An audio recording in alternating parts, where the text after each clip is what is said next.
English grammar আজকের এই video ক্লাসটিতে আমি তোমাদের দেখাবো। হ্যাঁ, তোমরা ঠিকই শুনেছ। আজকের এই ভিডিও ক্লাসটিতে আমি তোমাদের ক্লাস 12 ইংলিশ গ্রামার ফার্স্ট সেমিস্টারের জন্য শেখাবো। তোমরা যারা বুঝতে পারছো না তোমাদের ফাইনাল পরীক্ষায় কেমন ধরনের ইংলিশ গ্রামার আসবে, কিংবা তোমাদের ইংলিশ গ্রামারের সিলেবাসটাই বা কি, কত মার্কের ইংরেজি গ্রামার আসবে এবং ওই ইংরেজি গ্রামারগুলি কিভাবে তোমরা উত্তর করবে, সম্পূর্ণ কিছুই আজকের এই ভিডিও ক্লাসটিতে তোমাদের দেখাবো। ইংলিশ গ্রামারের এটা আমার পার্ট 1। এই পার্ট 1 ভিডিওটিতে আমি, তোমরা সবাই জানো, 5 মার্কের ইংরেজি গ্রামার তোমাদের পরীক্ষায় আসবে। ইংরেজি গ্রামার পরীক্ষায় কিভাবে আসবে ভিডিওটি না টেনে সম্পূর্ণ দেখো। আশা করি ইংরেজি গ্রামারগুলি বুঝিয়েই আমি তোমাদের ছাড়বো।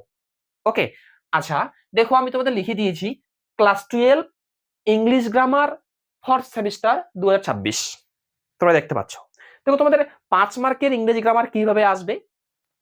আমি একটা প্রথম প্রশ্ন দিয়েছি, এই যে দেখতে পাচ্ছ প্রশ্ন, একটা প্রশ্ন দিয়েছি 2 গুণন 1। তোমাদের এই যে দুইটা প্রশ্ন, এই দুইটা প্রশ্নের মধ্যে ওর হয় এটা করতে হবে, আমি এখানে ওর লিখে দিচ্ছি ওর, অথবা দেখো হয় এইটা না হয় এইটা, দুইটার মধ্যে একটা করতে হবে। এটাকে বলা হয় ডুয়েস ডাইরেক্টেড। হয় এইটা না হয় এইটা, যে কোনো একটা করতে হবে। এইটা করলেও 2 নম্বর, আর এইটা করলেও 2 নম্বর, একটা করতে হবে, 2 হলো। এবার নিচে দেখো, এখানে যে আমি দিয়েছি fill in the blanks with article and preposition. Article আর প্রিপজিশন তোমাদের কিন্তু করতে হবে।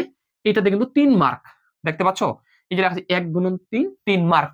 3 মার্কের আর্টিকেল প্রিপজিশন, কিংবা অন্যভাবেও আসতে পারে। আমি তোমাদের কিন্তু ইংরেজি গ্রামারের পার্ট 2 ভিডিওতে শেখাবো। দেখো পার্ট 1 ভিডিওতে আমি গ্রামারটা কি দিয়েছি এবং এই গ্রামারটার নিয়ম কি, উত্তরটা করার নিয়ম কি, তোমরা কি করে বুঝতে পারবে যে এইভাবে উত্তর করতে হবে, সবকিছুই আমি তোমাদের শিখিয়ে দিব। ওকে, আচ্ছা প্রথম প্রশ্নটা একটু বোঝার চেষ্টা করি। কি বলেছে, দ্য সানসেট। 1 মিনিট দাঁড়াও, তোমরা একটা স্ক্রিনে দেখতে পাচ্ছ, এই যে দেখতে পাচ্ছ কোশ্চেন, ওই কোশ্চেন সেটটাই আমি কিন্তু তোমাদের এখানে লিখে দিয়েছি, টুকে দিয়েছি। এটা কিন্তু একটা মডেল সেট কোশ্চেন থেকে আমি দিয়েছি। আর এরপরে ভিডিও ক্লাসগুলোতে যতগুলো মডেল সেট কোশ্চেন গ্রামার আছে, এইভাবে আমি তোমাদের পরপর স্টেপ বাই স্টেপ একের পর এক আমার ইউটিউব চ্যানেলের মাধ্যমে আমি তোমাদের দেখাবো। ওকে, আচ্ছা দেখো প্রথম প্রশ্ন কি আছে, দ্য সানসেট মানে সূর্য অস্ত গিয়েছিল। ওকে, আচ্ছা তারপর দেখো, the boys had not finished the game মানে ছেলেগুলি তাদের খেলাটা শেষ করেনি। তাহলে আমরা কি দেখলাম, যে দ্য সান সেট সূর্য অস্ত গিয়েছিল, the boys had not finished the game. এটা কি করতে বলেছে, জয়েন এ সিম্পল সেন্টেন্স, মানে একটা সিম্পল সেন্টেন্স দিয়ে জয়েন করো, যুক্ত করো।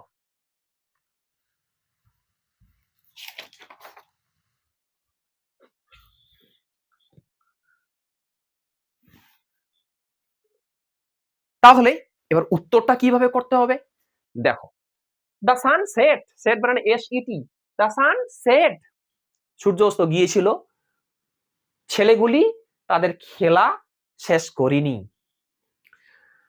সিম্পল সেন্টেন্স, এর অর্থটা এখানে বুঝার চেষ্টা করবে। সূর্য অস্ত গিয়েছিল, আরে সূর্য অস্ত গেলেই তো ছেলেগুলা খেলা বন্ধ করে বাড়িতে যায়, কিন্তু তারা বাড়িতে যায়নি। প্রথম বাক্য দা সানসেট এবং দ্বিতীয় বাক্য বাড়ি যায়, তারা খেলাটা শেষ করেনি। দেখো দুইটা বাক্যের বাংলা মানে কিন্তু বিপরীতমুখী হচ্ছে।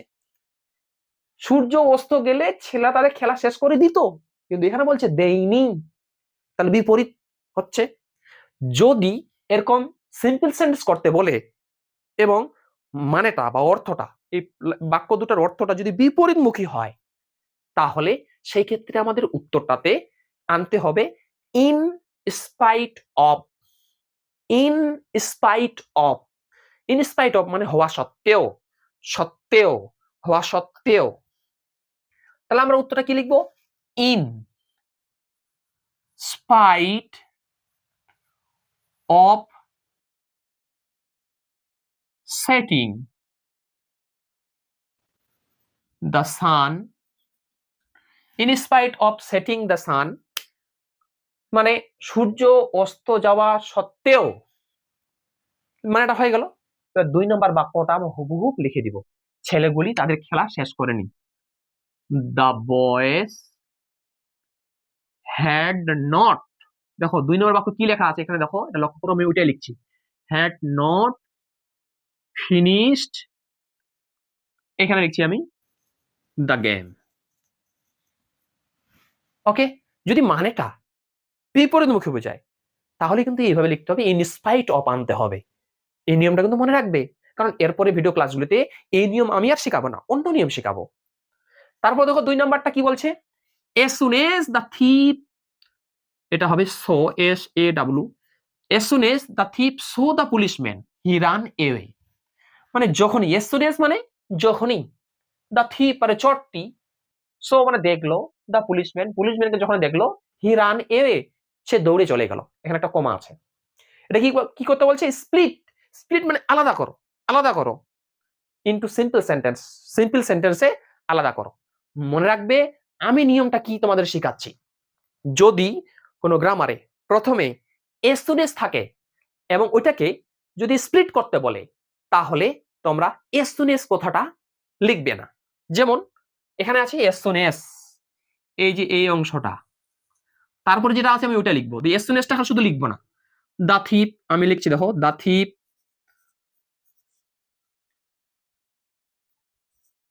দা থিপ, তারপর যা আছে তাই, সোতে সো, দাতে দা,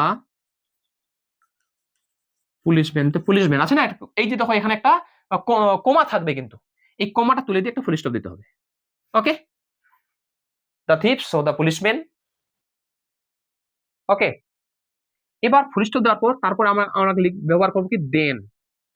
এই দেন কথাটা কিন্তু বসাতে হবে আমাদের, দেন মানে তারপর বা নেক্সট, নেক্সট তারপর, এই দেন কথাটা দেন, তারপর কি লিখবো, এই যে এটা যেটা আছে, হি তে হি, রানতে রান, এতে এওয়ে।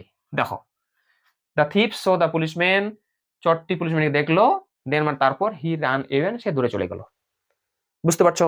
তাহলে এসএনএস দিয়ে যদি স্প্লিট করতে বলে, আলাদা করতে বলে, তাহলে এইভাবে উত্তরটা করবে। ওকে, আচ্ছা, তাহলে আমাদের পরীক্ষা কিন্তু হয় এইটা না হয় এইটা, অর্থাৎ এই 1 নম্বরটা না হয় 2 নম্বরটা, দুইটার মধ্যে যে কোনো একটা অ্যান্সার করতে হবে, ভুল করেও দুইটা করবে না। তোমরা পক্ষে যেটা কমন পড়বে, যেটা তোমরা পারবে সেটা অ্যান্সার করবে। ওকে, আচ্ছা, তারপর বলছে কি article preposition, article and preposition. Okay, the police team guided them, বলছে ইউজ, ইউজ। এবার মনে রাখবে এখানে কি হবে, যদি কোনো আর্টিকেল প্রিপজিশনে ভি1 ভার্বের 1 নম্বর ফর্ম, প্রেজেন্ট ফর্ম, এর আগে যদি শূন্যস্থান চায়, মনে রাখবে কিন্তু ভার্বের আগে যদি শূন্যস্থান, ভার্বের 1 নম্বর ফর্ম আগে যদি শূন্যস্থান চায়, যেমন যেমন দেখো play, P L A Y play, এই কথাটা ভার্বের 1 নম্বর ফর্ম, তাহলে 1 নম্বর ফর্মের আগে যদি কিছু আর্টিকেল প্রিপজিশন বসাতে বলে, চোখ বন্ধ করে তোমরা টিও2 বসাবে। ওকে, আচ্ছা, যদি হতো ড্যাশ গো, এটা তো 1 নম্বর ফর্ম, তাহলে হতো টু গো। শিখলে তো? তাহলে the police team guided them, এটা হবে টু, টু ইউজ। এবার কি বলছে, helpline number, the helpline number, dash any assistance, এটা হবে ফর, ফর এনি অ্যাসিস্ট্যান্স। এইভাবে তোমাদের 5 মার্কের অ্যান্সার করতে হবে। আশা করি ভিডিও ক্লাসটি ভালো লাগলো। ভিডিও যদি ভালো লাগে ভিডিও লাইক করো, এবং তোমরা যারা চ্যানেল নতুন এরকম অধ্যায় ভিত্তিক গ্রামার, রাইটিং স্কিল, প্রশ্ন উত্তর সাজেশন পাওয়ার জন্য আমার ইউটিউব চ্যানেলটি সাবস্ক্রাইব করো এবং পাশের বেল আইকনটি প্রেস করে অল বোতামটি ক্লিক করে দাও পরবর্তী ভিডিওর নোটিফিকেশন পাওয়ার জন্য। একটা কথা বলে দিই, তোমরা যদি English writing skill, English grammar, প্রশ্ন, বাংলা, ইংরেজি, ইতিহাস, ভূগোল ক্লাস 12 ফোর্থ সেমিস্টার যেমন নিতে চাও, তাহলে স্ক্রিনে দেখতে পাচ্ছ আমার ওয়েবসাইট, গুগলে গিয়ে সার্চ করবে www.shamimsir.in, আমার ওয়েবসাইট খুলে যাবে, ওইখান থেকে ইচ্ছা মতো নোটস তোমরা কিন্তু কালেক্ট করে নিতে পারবে। এবার আরেকটি সেটের প্রশ্ন উত্তর বা ইংলিশ গ্রামার আমি তোমাদের শেখাবো। দেখো ওই সেটটি আমি লিখে দিয়েছি। এবার এই সেটটি থেকে এবার কিন্তু এটা আলাদা, একেবারে আলাদা, নতুন নিয়ম। ওকে, ভিডিওটি না টানে সম্পূর্ণ দেখো। এটাও কিন্তু সেট 2 মনে করো।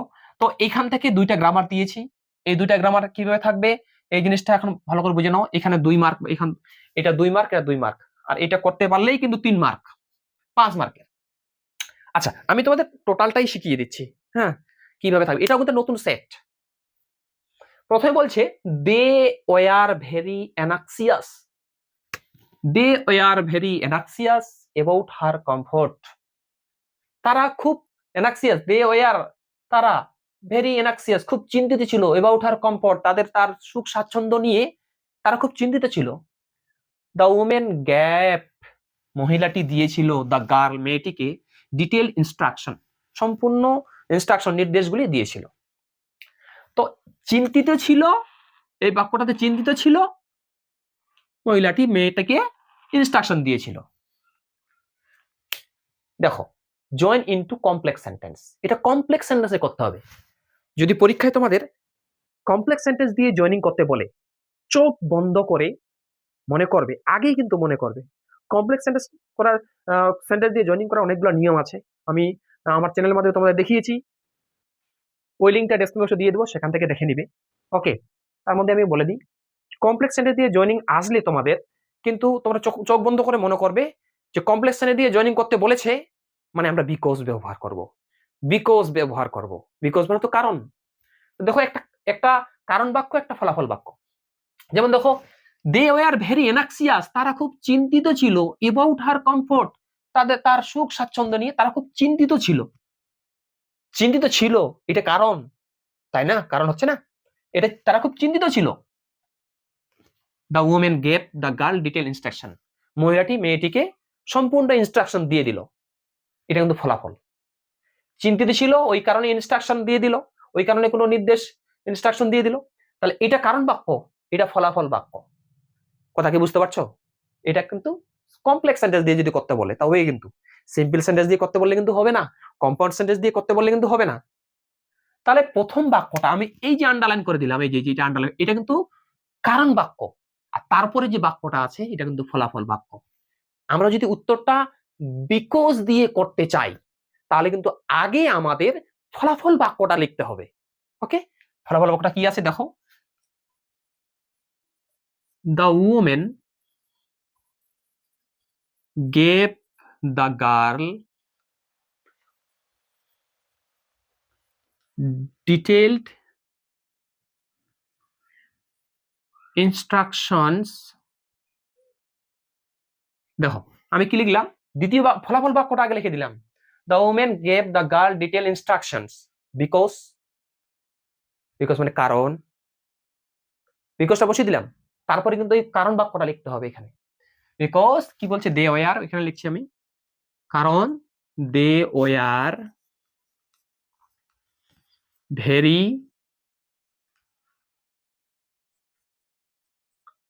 anxious about her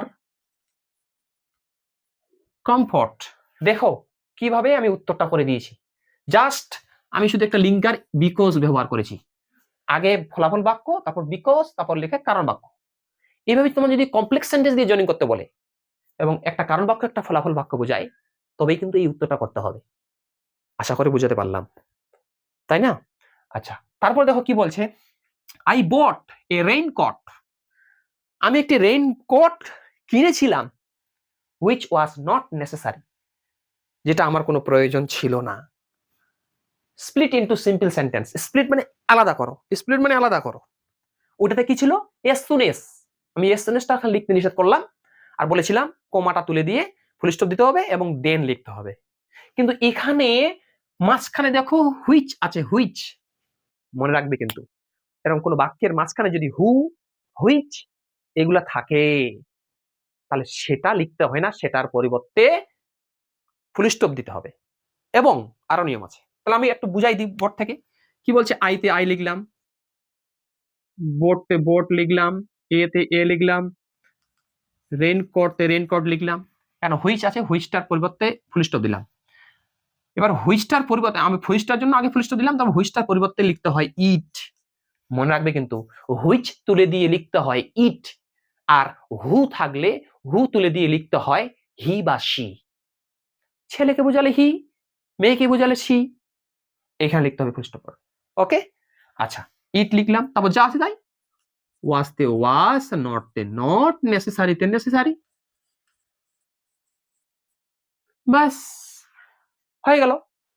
এবার আমাদের কি বলছে, he said to me do not run in the sun, fill in the blanks, শূন্যস্থান পূরণ কর, মানে এটা আমাদের নেরেশন, নেরেশনের উত্তর করে দেওয়া আছে, কিন্তু এইখানে আর এইখানে কি বসবে সেটা লিখতে হবে।